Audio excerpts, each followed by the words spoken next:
Yo, halo guys, sebelum gua lanjutin ke pembahasannya, gua nggak bosen-bosen ngingetin ke kalian dulu, yuk dukung dulu channel ini dengan pencet tombol subscribe dan loncengnya di bawah ini agar kalian tidak ketinggalan update dari channel ini. Dan juga like dan share ke kawan-kawan kalian, biar di channel ini semakin dikenal banyak orang. Pastinya dukungan dari kalian sangat gua butuhin untuk ngebuat gua terus semangat dan terus update ke depannya. Oke, kalau gitu kita langsung lanjut aja ke pembahasannya.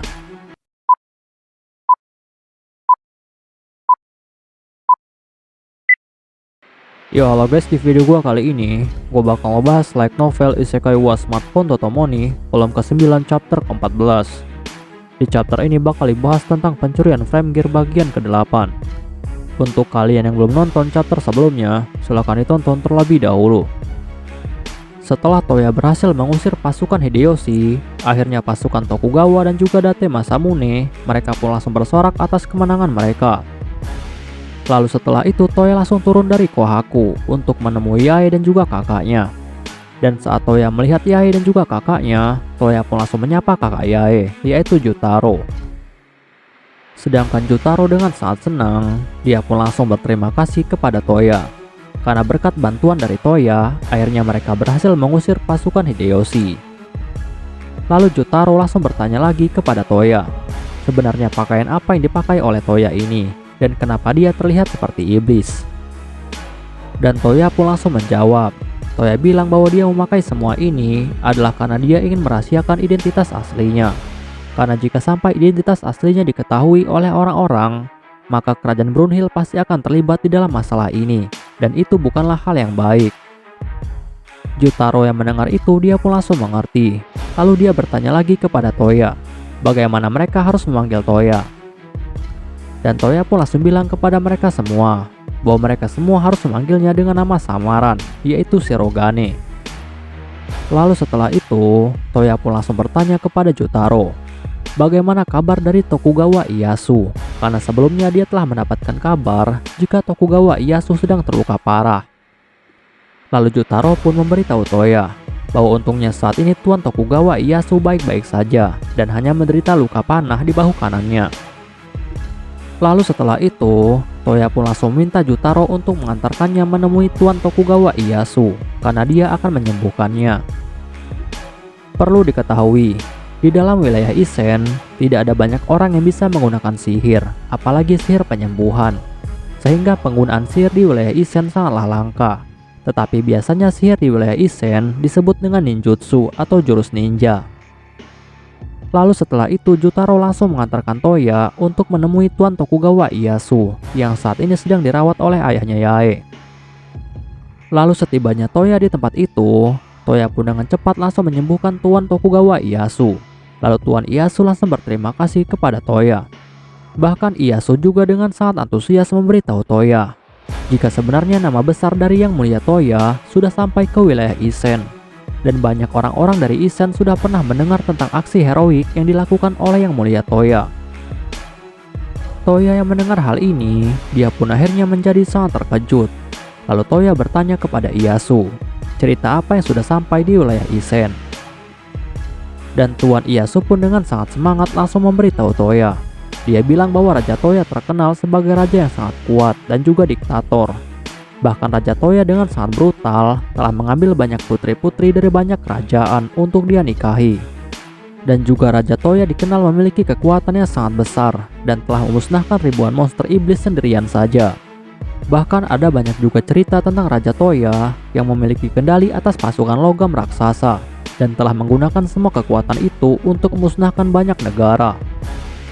Toya yang mendengar hal itu, dia pun hanya bisa diam saja karena semua cerita itu dibuat sangat berlebihan. Tetapi Toya tidak sanggup untuk menyangkalnya karena itu tidak sopan. Lalu setelah itu bawahan Tokugawa Ieyasu, dia pun langsung bertanya kepada Ieyasu, siapakah orang yang ada di hadapan mereka saat ini? Lalu Tuan Ieyasu pun langsung memberitahu mereka semua bahwa orang yang ada di hadapan mereka saat ini adalah Tuan Shirogane. Dan dia ini adalah tamu dari keluarga Kokonoe dan memiliki kekuatan yang tidak tertandingi. Dan alasan Tuan Shirogane ada di sini adalah karena dia ingin bantu mereka melawan pasukan Hideyoshi. Lalu setelah itu, Toya pun langsung bertanya lagi kepada Tokugawa Ieyasu, bagaimana keadaan perang saat ini. Dan Tuan Ieyasu pun langsung menjawab. Dia bilang bahwa saat ini pasukan tentara sudah kalah jumlah dengan pasukan Hideyoshi. Tetapi pasukan Hideyoshi memiliki kelemahan, yaitu mereka tidak loyal kepada pemimpinnya. Toya yang mendengar hal ini, dia pun langsung bertanya kepada Ieyasu, kenapa bisa pasukan Hideyoshi tidak memiliki loyalitas terhadap Hideyoshi. Dan Tuan Ieyasu pun langsung menjawab. Dia bilang bahwa pasukan Hideyoshi yang besar itu, mereka itu adalah gabungan dari berbagai pasukan dari setiap klan yang telah dikalahkan oleh Hideyoshi, yaitu dari klan Oda, klan Mori, klan Shimazu, dan juga klan Chosokabe. Dan kebanyakan dari mereka tunduk kepada Hideyoshi bukan karena mereka loyal, melainkan mereka takut dengan kekuatan yang dimiliki oleh Hideyoshi. Dan juga sebenarnya Hideyoshi itu adalah orang yang sangat kejam.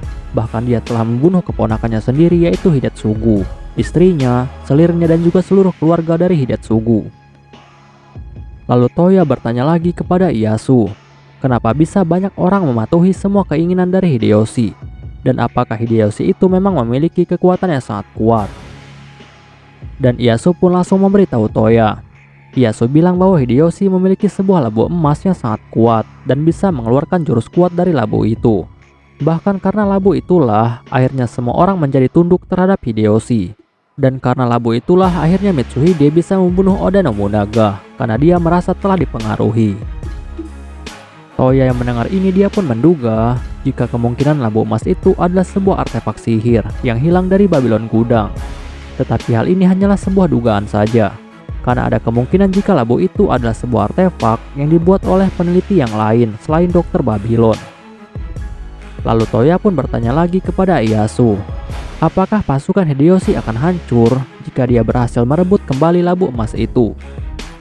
Dan Ieyasu pun lalu menjawab bahwa kemungkinan hal itu akan terjadi, tetapi masalahnya Hideyoshi tidak pernah keluar dari kastilnya.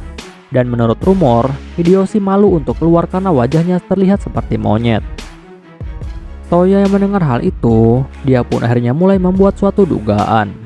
Toya menduga jika Hideyoshi telah menemukan labu emas itu dan telah menggunakannya untuk mempengaruhi sang kaisar, sehingga dia bisa diangkat menjadi salah satu raja feodal dan berhasil masuk ke dalam klan Oda.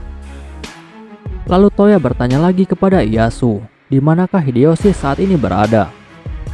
Dan Ieyasu pun lalu menjawab bahwa saat ini Hideyoshi tinggal di wilayah Osaka dan telah mendirikan sebuah kastil berwarna emas.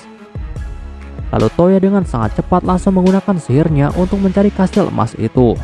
Tetapi sayangnya wilayah Osaka sudah dilapisi dengan penghalang sihir, sehingga sihir pencarian dan juga sihir gate tidak akan bisa berguna. Dan akhirnya Toya pun memutuskan untuk menggunakan Gangnir untuk menuju ke wilayah itu.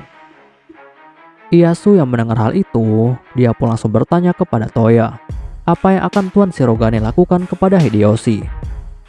Dan Toya pun langsung menjawab bahwa dia akan menyerang Hideyoshi secara langsung dan dia akan menghancurkan kastil emas Hideyoshi menjadi berkeping-keping. Tuan Ieyasu yang mendengar hal itu, dia pun menjadi sangat terkejut. Lalu dia bertanya kepada Toya, apakah Tuan Shirogane mampu untuk melakukan hal itu? Dan Toya pun dengan sangat santai langsung menjawab. Dia bilang bahwa dia pasti bisa melakukannya karena dia memiliki banyak kemampuan aneh. Bahkan dia bisa merebut labu emas itu dengan sangat mudah. Tetapi tiba-tiba ada suara dari seseorang yang terdengar sangat arogan dan dia bilang bahwa dia ingin ikut dalam peperangan ini. Dan ternyata orang itu adalah Tuan Date Masamune. Oke guys, pembahasan di chapter kali ini selesai sampai di sini dulu dan bakal dilanjut lagi di chapter selanjutnya. Untuk kalian yang ingin membaca novelnya atau mau membaca judul novel yang lainnya, kalian bisa klik link yang sudah gua sediakan di deskripsi. Tetapi sebelum kalian tutup video ini, tolong beri dukungan kalian untuk channel ini dengan cara pencet tombol subscribe dan juga aktifkan loncengnya. Dan juga jangan lupa untuk like video ini dan beri komentar untuk membangun channel ini lebih maju lagi. Dan untuk kalian yang ingin membantu channel ini dengan cara berdonasi, silahkan cek link donasinya yang udah gue sediakan di deskripsi. See you next time, bye bye.